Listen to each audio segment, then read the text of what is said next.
बिस्मिल्लाहिर्रहमानिर्रहीम। अस्सलाम वालेकुम नाज़रीन, आप यूट्यूब चैनल देख रहे हैं। मैं इमरान खान हूँ। बुशरा बीबी का पैगाम बाहर आया और वहाँ से पता चला कि इमरान खान साहब की हालत क्या है और उनकी आंख के हवाले से जो हुकूमत दावे कर रही है वो दावे कितने दुरुस्त हैं। सबसे पहले तो जो बुशरा बीबी की बहन है मरियम रियाज वट्टू, उनका स्टेटमेंट आप सुन लीजिए, फिर मैं आपको बताता हूँ इमरान खान की बहनें क्या कह रही हैं और इमरान खान साहब की अहलिया बुशरा बीबी ने जेल से क्या पैगाम भिजवाया है और इमरान खान साहब की हालत कैसी है, खास तौर पे उनकी बिनाई जिस आंख की मुतासर हुई है वहां मामलात कैसे हैं। एक तो मैं पहले आपको यह क्लियर कर दूं कि जो प्रेस रिलीज जारी की गई अस्पताल की इंतजामिया की जानिब से, यानी पिम्स ने रात गए एक प्रेस रिलीज जारी की थी। हालांकि रात गए कौन जारी करता है, कोई पीआरओ भी नहीं होता, कोई डिपार्टमेंट भी नहीं होता, लेकिन वो पहले से ही बनाया हुआ एक पेज उन्होंने जारी कर दिया था। तो वो जो पिम्स की जानिब से एक प्रेस रिलीज जारी की गई उसमें इमरान खान साहब की आंख के हवाले से कोई तफसीलात मौजूद नहीं है, यानी उसमें नहीं बताया गया कि कितने % उनकी हालत आंख की बेहतर है और किस हद तक बेहतर है। तो ऐसी कोई रिपोर्ट हमारे सामने नहीं है जिसमें हुकूमत ये दावा कर रही हो या डॉक्टर्स ये दावा कर रहे हो कि इमरान खान साहब की आंख ठीक हो रही है या पहले से बेहतर है या बेहतरी की तरफ जा रही है। अब मरियम रियाज वट्टू साहबा का जो स्टेटमेंट है वो कहती है मेरी भाभी और बुशरा बीबी की बेटी के खानदान ने बुशरा बीबी से मुलाकात की और चूंकि खान साहब को कल रात ही दूसरी इंजेक्शन लगाई गई है, इसलिए अभी ये कहना कबल अज़ वक्त है कि इसका कोई असर हुआ है या नहीं। इनकी आंख अभी भी सूजी हुई है और इनकी हालत गुज़िश्ता हफ्ते से बदस्तूर वैसी ही है जैसी पहले थी। खान साहब ने एक बार फिर जोर दिया है कि उनकी बहनें जो इनके वकला के साथ काम कर रही हैं फौरी इजाज़त के लिए दरखास्तें दायर करें ताकि उनके ज़ाती डॉक्टर्स उनका मुआयना कर सकें। ये जनाब मरियम रियाज वट्टू साहबा ने कहा, जो बुशरा बीबी की बहन है। उस्मा खानम जो इमरान खान की बहन है, उन्होंने एक ऐसा स्टेटमेंट दिया है जहां से शक्कू शुबात मजीद बढ़ जाते हैं। उन्होंने कहा जी हमें यकीन नहीं है कि इमरान खान के जो ब्लड टेस्ट किए गए हैं ये इमरान खान के ही हैं या किसी और के हैं। कौन से टेस्ट किए हैं, किसके सामने किए हैं, टेस्ट का रिजल्ट इमरान खान का रिजल्ट है या किसी और का है। जब तक इन लोगों के सामने टेस्ट नहीं होंगे जिन पर हमें एतबार है तब तक हमें तसल्ली नहीं होगी। ये जो छुपा रहे हैं इसके पीछे क्या वजह है। देखिए, ये इमरान खान वजीर आजम पाकिस्तान थे जब नवाज शरीफ साहब के जाली टेस्ट करके उन्हें बताया गया कि इनके तो प्लेटलेट्स बेड़े गर्क हो गया और हर थोड़ी देर के बाद एक जाली टेस्ट आ जाता था और दबाव मजीद बढ़ जाता था। अदालतों के अंदर मामला जा रहे थे, मीडिया के अंदर मामला जा रहे थे, हत्ता कि कैबिनेट को बैठ के फैसला करना पड़ा कि नवाज शरीफ के साथ करना क्या है। फिर अदालत को एक स्टाम्प पेपर देकर इमरान खान से इजाजत लेकर नवाज शरीफ साहब पाकिस्तान से बाहर चले गए। फिर एस्टेब्लिशमेंट के जो बहुत करीबी शख्स हैं फैसल वाडा, बल्कि वो खुद एस्टेब्लिशमेंट के अंदर ही होते हैं, तो फैसल वाडा ने ये इंकशाफ किया कि नवाज शरीफ का जो खून था वो नवाज शरीफ का नहीं था, बल्कि कुछ लोगों ने यहां तक बताया कि वो किसी जानवर का खून था और नवाज शरीफ की जाली रिपोर्टें बनाई गई थी। और हत्ता के फैसल वाडा ने कहा वो रिपोर्टें तो घर बैठकर बनाई गई थी, उनका तो किसी लेबॉर्ट्री से ताल्लुक कोई नहीं था, तो जाली रिपोर्टें नवाज शरीफ की बनाई गई थी। तो जिन्होंने नवाज शरीफ की जाली रिपोर्टें बना के उस वक्त के वजीर आजम इमरान खान को धोखा दिया, आज वही इमरान खान जेल के अंदर है तो वो अब धोखा नहीं दे सकते? बिल्कुल दे सकते हैं।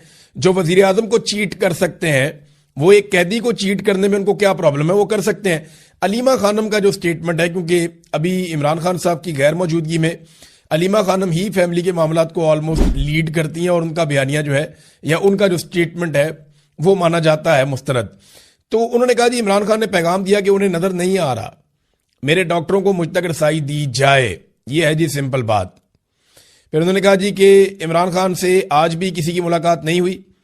अलीमा खान ने बहनों के साथ जो है वो बाद में बाहर आके गुफ्तगू की और बुशरा बीबी की मुलाकात उनकी फैमिली के साथ हुई, उनके जरिए से जो है वो खबर बाहर आई और इमरान खान साहब ने पैगाम दिया कि उन्हें नजर नहीं आ रहा, मेरे डॉक्टरों को मुझ तक रसाई दी जाए। ये बात अलीमा खानम ने बताई बुशरा बीबी के खानदान से पूछ कर। अब ये इमरान खान साहब की बहनें स्टेटमेंट दे रही हैं, बल्कि उन्हें चोट भी लग गई। नौरीन खानम को बड़ा अफसोसनाक, वो मैंने तस्वीर देखी, वीडियो देखी, बड़ी तकलीफ हुई मुझे भी। एक और खातून थी सद्दफ, उनको ज्यादा चोट लगी है, वो हॉस्पिटलाइज भी हो गई हैं, लेकिन अल्लाह का शुक्र है कि वो बचत हो गई, जान बच गई और कोई ऐसा नुकसान नहीं हुआ जिसकी भरपाई नहीं हो सकती। लेकिन ये खवातीन है तो रियासत को जो है वो इस तरह का रवैया नहीं रखना चाहिए। बहुत ही बदनसीबी है जो इस वक्त किया जा रहा है। बहरहाल इमरान खान साहब की जो रिपोर्टें हैं वो उनकी फैमिली के साथ शेयर नहीं की जा रही। अभी तक इमरान खान साहब के मुआलिजीन जो हैं वो उन्हें नहीं देख पाए। अभी तक उनकी फैमिली जो है वो इमरान खान साहब से नहीं मिल पाई। अब इसकी एक वजह तो ये है कि आसिम मुनीर साहब नहीं चाहते और उनकी ये जिद है कि इमरान खान का कोई स्टेटमेंट बाहर नहीं आना चाहता, क्योंकि उनका कोई स्टेटमेंट बाहर आता है तो मुझे चैलेंज करते हैं आसिम मुनीर साहब को, ये लगता है, और वो मुकाबला कर नहीं सकते। DGI SPR भी बोल बोल के थक गए, लिहाजा उन्होंने सोचा कि इमरान खान की आवाज ही बंद कर दो, मुलाकात करवाओ ही ना। दूसरा, या तो ये जेल में कुछ ना कुछ ऐसा जरूर कर रहे हैं जो ये चाहते हैं कि बाहर किसी को पता ना चले, क्योंकि कुछ अर्सा पहले मोहसिन नकवी ने और बाकी लोगों ने दावा किया कि हम इनके खानदान के किसी और शख्स को मिलवा सकते थे, लेकिन खानदान के अंदर भी जो डॉक्टर हैं, एक वो बरकी साहब डॉक्टर हैं, एक इमरान खान की बहन डॉक्टर हैं, उन लोगों को मिलवाने से इनकार किया। यानी ये चाहते हैं कि कोई डॉक्टर इमरान खान के करीब ना जाए, चाहे वो फैमिली का हो, चाहे वो फैमिली के बाहर हो, या इमरान खान साहब का जाती मुआलिज हो। सिर्फ सरकारी डॉक्टर्स जिनको चुना जाएगा वही डॉक्टर जाएंगे और जाकर इमरान खान साहब को देखेंगे। अब वहां सोर्सेज से खबरें बाहर आती रहती हैं, इससे पहले भी आती रही हैं, आइंदा भी आती रहेंगी, आपको पता चल जाएगा। दूसरी जानिब नादरीन, जो इमरान खान साहब की रिहाई के लिए इमरान खान रिहाई अमन फोर्स बनाने का ऐलान किया था सुहेल आफरीदी ने, उसके ऊपर बहुत रोला पड़ गया है। पार्टी का एक धड़ा जो है वो डट गया है कि हमें तैयारी करनी चाहिए, नौजवानों को इकट्ठा करना चाहिए, बड़े पैमाने पर एक ताकतवर फोर्स नौजवानों की तैयार करनी चाहिए और बगैर लड़े पुरअमन तरीके से एहतजाज करके और एक मुनज़्ज़म तरीके से इमरान खान साहब की रिहाई का रास्ता निकालना चाहिए। तो अब इसका नाम बदलने की बातचीत हो रही है, क्योंकि लफ्ज फोर्स जो है उस पर लोगों को एतराज आ गया कि जनाब ये फोर्स कैसे हो सकती है, तो फोर्स का लफ्ज इस्तेमाल ना किया जाए, तो इसका कोई और लफ्ज इस्तेमाल किया जाए। अब इस पे बहस हो रही है, कुछ लोग डट गए हैं, कुछ लोग जो है वो नया स्टेटमेंट दे रहे हैं। लेकिन इस पे जुनैद अकबर साहब ने एक बात की है। जुनैद अकबर साहब का कहना है, रिहाई फोर्स के नाम पर पार्टी में इख्तिलाफ राय है, हम अब भी चाहते हैं कि मुज़ाकरात हों, लेकिन जब आप हमें दीवार के साथ लगाएंगे तो हमारे पास ऑप्शन ही क्या बचता है, हमारे पास वक्त बहुत कम है। तो उन्हें एहतजाज करना पड़ेगा, वो भी इस बात को समझते हैं। एक तरफ तो यह एहतजाज का मामला बढ़ता जा रहा है, दूसरी तरफ पाकिस्तान में दहशतगर्दी कंट्रोल नहीं हो पा रही और पाकिस्तान की इंटेलिजेंस एजेंसीज दहशतगर्दी को रोकने में नाकाम है। यानी वो कोशिश करते हैं, कुछ वाकयात रुक भी जाते हैं, लेकिन वाकयात लगातार बढ़ते चले जा रहे हैं दहशतगर्दी के, और इसी की वजह से पाकिस्तान ने अफगानिस्तान के अंदर दहशतगर्दों के कुछ ठिकानों के ऊपर अटैक किया। पाकिस्तान का कहना है कि वहां बड़े पैमाने पर दहशतगर्द मारे गए हैं, जबकि अफगानिस्तान का यह कहना है कि वहां पे सिविलियंस की हलाकतें हुई हैं। इंडिया जो है वो अफगानिस्तान के नैरेटिव को सपोर्ट कर रहा है, जैसा कि हम सबको पता था। तो अभी एक और दहशतगर्दी का वाकया हुआ, ये बड़ा खौफनाक इंसिडेंट हुआ है भक्कर। इनमें किसी में भी इतना हौसला नहीं है कि ये मैदान के अंदर इमरान खान का मुकाबला करें, ये उसका सामना करने की जरूरत ही नहीं रखते। अब ये अपनी नालायकी, अपनी बदनीयती और अपनी बुज़दिली को छुपाने के लिए अवाम के सबसे बड़े लीडर को बेगुनाह जेल में रख के बैठे हुए हैं। खुद इनके छोटे छोटे दिमाग हैं। वो आदमी, उसका विजन है, वो उसने कोरोना से बचाया था इस मुल्क को। जहां दुनिया नाकाम हो गई, अमेरिका और यूरोप जैसे मुल्क जो है वहां पे तबाही हो गई, इमरान खान ने एक मिसाल कायम की थी, कमाल काम किया था। उस आदमी को जेल के अंदर बंद किया हुआ डफर्द है, जिनकी मोटी खोपड़ी, इनका दिमाग ही काम नहीं करता। भाई वो आपको तब अलिब्बे नहीं पता थी जब वो इस कौम का हीरो था। वो इतना तगड़ा आदमी, इतना बड़ा आदमी है, ये सारे बोनों ने मिलकर उसको जेल में बंद कर दिया, उसका बाहर सामना ही नहीं कर सकते और कोई वजह नहीं है। तोशाखाना 2 का केस चलाया जा रहा है अदालत में। अब पाकिस्तान तहरीक इंसाफ चाहती है कि पहले अलकादर में इमरान खान साहब की जमानत हो जाए, वो बाहर आ जाए, फिर चलाते रहे तोशाखाना 2 का केस। लेकिन जो एस्टेब्लिशमेंट है उसकी ख्वाहिश ये है कि इमरान खान साहब जेल के अंदर ही मौजूद हों, पहले उन्हें तोशाखाना 2 में सजा सुनाई जाए ताकि वो जेल के अंदर रहे, और फिर उन्हें अलकादर में जमानत दी जाए। इनका तरीका वारदात ये है। 8 महीने से इमरान खान ने और उनकी एहलिया ने तोशाखाना 2 में बरियत की दरखास्त दी हुई है, जिसको नहीं सुना जा रहा। ये जरा देखिए आप, पंजूथा साहब ने बताया इमरान खान साहब ने दोबारा उसमें एक दरखास्त दायर कर दी है कि ये समात रोकी जाए। यानी जब तक पाकिस्तान तहरीक इंसाफ की स्ट्रेटेजी ये है, जब तक इमरान खान साहब की अलकादर यूनिवर्सिटी केस में जमानत नहीं हो जाती, तब तक तोशाखाना 2 की समात रोकी जाए और इसमें सजा होने से रोकी जाए। अगर तोशाखाना 2 में सजा रोक दी जाती है और इमरान खान साहब अलकादर में जमानत ले लेते हैं तो फिर तो वो बाहर आ जाएंगे। या कोई नया मुकदमा बनाना पड़ेगा उन्हें अंदर रखने के लिए। तो इमरान खान और बुशरा बीबी की तोशाखाना 2 की केस में बरियत की दरखास्तों पर इस्लामाबाद हाई कोर्ट में 8 महीने से एक भी बाकायदा समाअत नहीं हुई। नवाज शरीफ के लिए ये सिस्टम एयरपोर्ट पहुंच जाती है अदालत कि मियां साहब ने अंगूठा लगाना है, और इमरान खान की 8 महीने से एक भी समाअत नहीं हुई तोशाखाना 2 के केस में। ये हालात हैं। और ये जज कौन है? ये वही जज हैं जिनको 26वीं आईनी तरमीम के बाद लाया गया, जस्टिस इनाम अमीन मिनहास। इन्होंने 23 और 28 जनवरी को 2 समाअतें की थी। तब से ये मामला ठंडा पड़ा हुआ है। फिर 25 अप्रैल को हमारी एक दरखास्त मंजूर की गई, लेकिन ये मामला अभी तक नहीं सुना गया। ये पाकिस्तान तहरीक इंसाफ का मौक़िफ़ है। लेकिन इमरान खान साहब ने और बुशरा बीबी ने, अब ये वकला का एक और तरीका है कि कुछ भी करके इमरान खान साहब को बाहर निकालने का इंतजाम किया जाए। तोशाखाना 2 में देखें, वकील तो बेचारे अपनी कोशिश करेंगे ना, जोर लगाएंगे, अदालतों में जाएंगे, लेकिन एस्टेब्लिशमेंट ने जब ये फैसला किया हुआ कि इमरान खान को हमने बाहर नहीं निकालना, तो वो कोई और रास्ता देख लेंगे इमरान खान को जेल में रखने का। यानी वो 9 मई के अंदर कोई और एक चीज करके गिरफ्तारी डाल देंगे, कोई खुफिया कहीं से मुकदमा उठाएंगे जी इसमें इमरान खान मुलविस था, गिरफ्तारी डाल देंगे। कोई एक चीज कहीं से भी उठा के वो इमरान खान साहब को फिक्स करेंगे, क्योंकि पाकिस्तान की मिलिट्री एस्टेब्लिशमेंट या खास तौर पर हाफिज सैयद आसिम मुनीर साहब जो इस वक्त फील्ड मार्शल भी हैं, उन्हें अपनी एक्सटेंशन तक इमरान खान साहब को जेल में रखना पड़ेगा, क्योंकि इमरान खान साहब कॉम्प्रोमाइज करेंगे नहीं, वो बाहर आगे इसकी मुखालफत करेंगे। और आसिम मुनीर साहब जो है वो अभी कंटिन्यू करना चाहते हैं इस नौकरी पे। वैसे कोई भी आर्मी चीफ आता है वो कभी रिटायर होना ही नहीं चाहता, वो चाहता है कि वो इसी सीट के ऊपर रहे और मरते दम तक यहीं पे रहे।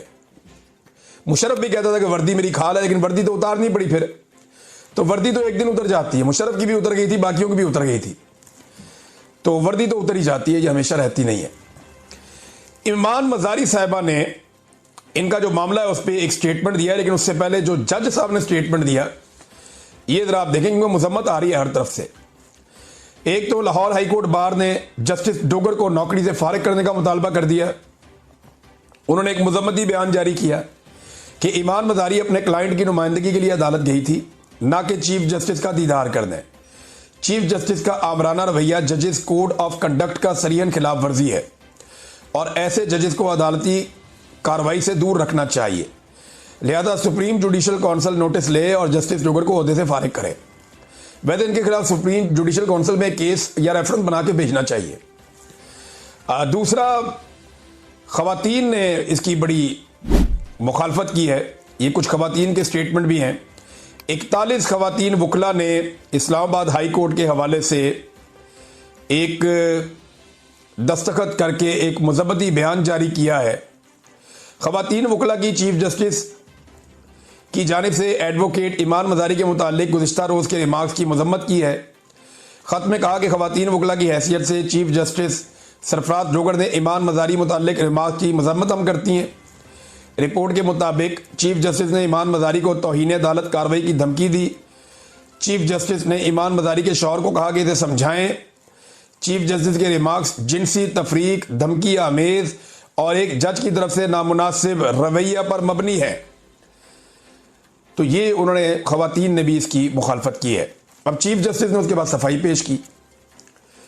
वो ये कहते हैं कि तौहीन अदालत की कार्रवाई हुई तो बच्ची का कैरियर खराब हो जाएगा। उन्होंने वजाहत की कि ईमान मजारी मेरी बेटियों की तरह है। मैं कल उसे समझा रहा था, मैंने कहा कि आप मेरे फैसलों से इख्तलाफ कर सकती हैं, ज़ात पर ना करें। मैंने तो नहीं कहा कि मैं पकड़ लूंगा। इस बात को कल से फैलाया जा रहा है। हादी साहब खड़े थे, मैंने कहा कि इन्हें पकड़ कर ले जाओ वरना मैं तौहीन अदालत की कार्रवाई कर दूंगा। अब ये जज साहब जो है ना मुकर गए अपनी बात से। हादी साहब ने दोबारा दोहराया कि नहीं जज साहब, आपने ये नहीं कहा था। आपने कहा था कि मैंने इसे पकड़ लिया ना, तो वैसे मैं आपको एक बात बताऊं, पकड़ना तो जब भी है वो अल्लाह रब्बुल इज़्ज़त ने पकड़ना है। उसकी पकड़ बड़ी सख्त है। वो पेशानी के बालों से और पैरों से पकड़ देता है, इंसान हिल भी नहीं सकता। अल्लाह ताला कुरान पाक में कहता है बार बार कि उसकी पकड़ बड़ी सख्त है मेरे अल्लाह की। तो पकड़ने का इख्तियार तो सिर्फ अल्लाह के पास है। आप कहां से खुदा बन रहे हैं कि मैंने पकड़ लिया ना। और अगर किसी दिन आपको अल्लाह के हुक्म से अवाम ने पकड़ लिया ना, तो फिर आप देखिएगा क्या होगा। और बहुत सारे ममालिक की मिसालें आपके सामने हैं जो वहां पे ऐसे जजेस के साथ जो एस्टेब्लिशमेंट के या हुकूमतों के इशारों पर नाचते थे उनके साथ हुआ। लिहाजा अपना अपना किबला सबको दुरुस्त रखना चाहिए। ईमान मदारी साहबा का भी इस पर स्टेटमेंट आया। ईमान मदारी साहबा ने कहा कि पहले तो चीफ जस्टिस साहब ने बदतमीजी की, मुझसे मेरी काम की जगह पर मुझे हरास किया गया। देखिए ना, यही बात मैं कर रहा था कल भी कि इनको हरासमेंट का केस करना चाहिए। और खुली अदालत में मुझे धमकी दी गई, अपने किए पर शर्म तो इन्हें आनी नहीं, और आज भी सेक्सिस्ट रिमार्क्स पास कर रहे हैं। मैं ना तो उनकी बेटी हूं ना ही बच्ची हूं, मैं एक प्रोफेशनल वकील हूं। तूफाने बदतमीजी करके अब कहते हैं मेरी बात सही कोट नहीं की गई, और आज भी वही रवैया है। तो ये ईमान मदारी साहबा ने और उनके शौहर ने खुलकर बताया कि अब चीफ जस्टिस अपने बयान से भाग रहे हैं और झूठ बोल रहे हैं। असल बात वही है जो कल उन्होंने अदालत में कही और मीडिया ने उसको रिपोर्ट किया था। अगले वीलॉग में आपको बताऊंगा। अब तक के लिए इतनी, अपना ख्याल रखिएगा। अपने